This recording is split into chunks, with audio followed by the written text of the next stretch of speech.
Facebook, Twitter और WhatsApp ये तमाम ऐसी सोशल मीडिया ऐप्स हैं जो शायद हमारे जीवन में उसी तरह शामिल हो गई हैं जैसे कि रोटी, कपड़ा और मकान। लेकिन बीते कुछ दिनों से ऐसी अटकलें जोर पकड़ रही हैं कि ये ऐप्स भारत में जल्द ही बंद होने वाली हैं। बीती 25 मई को तो अटकलों का बाजार इतना गर्म था कि जिस ट्विटर के आधी रात से भारत में बंद होने की बातें हो रही थी, उसी पर यह मुद्दा टॉप ट्रेंड बना हुआ था। आखिर ये अटकलबाजियां क्यों लग रही हैं? भारत सरकार कौन से नए नियम ला रही है जिससे इन सोशल मीडिया साइट्स को दिक्कत है? आइए इन सभी पहलुओं को अच्छे और आसान तरीके से समझते हैं। दरअसल ये अटकलें बेवजह नहीं थी। केंद्र सरकार ने फरवरी में जिन नए सोशल मीडिया दिशा निर्देशों को लागू किया था, उन पर अमल की समय सीमा 25 मई की रात को खत्म हो रही थी और कई बड़ी सोशल मीडिया कंपनियों ने अब तक इन निर्देशों का पालन नहीं किया था। मंगलवार को ही मैसेजिंग ऐप व्हाट्सएप ने दिल्ली हाई कोर्ट में सरकार के नए सोशल मीडिया नियमों को चुनौती देते हुए केस दायर किया, जिसमें उसने कहा कि इन नियमों के तहत अगर वो एन्क्रिप्टेड संदेशों तक पहुंच प्रदान करती है तो उससे लोगों के निजता के अधिकार का हनन होगा। आइए जानते हैं सरकार के नए सोशल मीडिया नियम आखिर हैं क्या। 25 फरवरी को भारत सरकार के इलेक्ट्रॉनिक्स और सूचना प्रौद्योगिकी मंत्रालय ने सूचना प्रौद्योगिकी नियम 2021 को अधिसूचित किया। इन नए नियमों के मुताबिक सोशल मीडिया सहित सभी मध्यस्थों को ड्यू डिलिजेंस या उचित सावधानी का पालन करना होगा। अगर वो ऐसा नहीं करते हैं तो उन्हें कानून के द्वारा दी गई सुरक्षाएं नहीं मिलेंगी।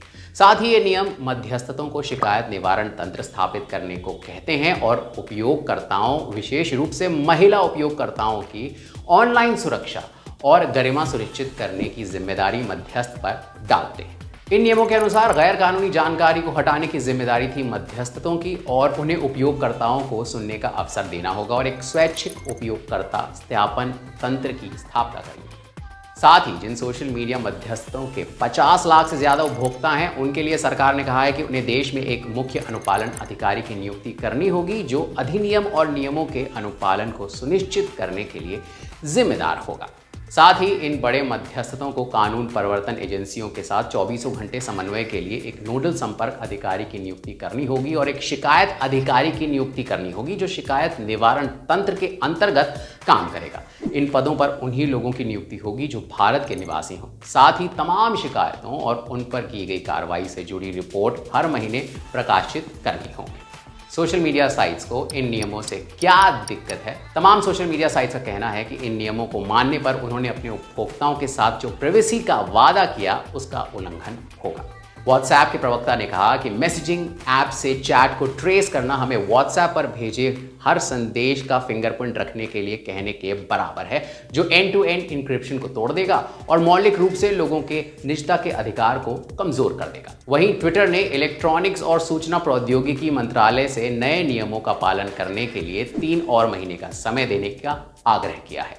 ट्विटर के एक प्रवक्ता ने बीबीसी को बताया कि फिलहाल हम भारत में अपने कर्मचारियों के बारे में हालिया घटनाओं और लोगों की अभिव्यक्ति की स्वतंत्रता पर संभावित खतरे से चिंतित हैं। फेसबुक की बात करें तो कुछ रिपोर्टों के अनुसार फेसबुक ने कहा है कि उनका लक्ष्य आईटी नियमों के प्रावधानों का पालन करना और कुछ ऐसे मुद्दों पर चर्चा करना जारी रखना है जिनके लिए सरकार के साथ अधिक जुड़ाव की आवश्यकता है।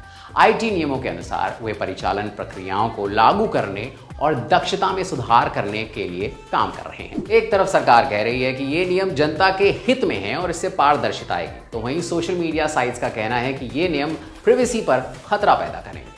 फेसबुक, ट्विटर और व्हाट्सएप के लिए भारत एक बहुत बड़ा बाजार है। ऐसे में वो भारत को छोड़ना बिल्कुल नहीं चाहेंगे। आगे क्या होगा, आप किस तरह इन फेसबुक, ट्विटर और व्हाट्सएप पर पोस्ट डाल पाएंगे, ये तो वक्त ही बताएगा।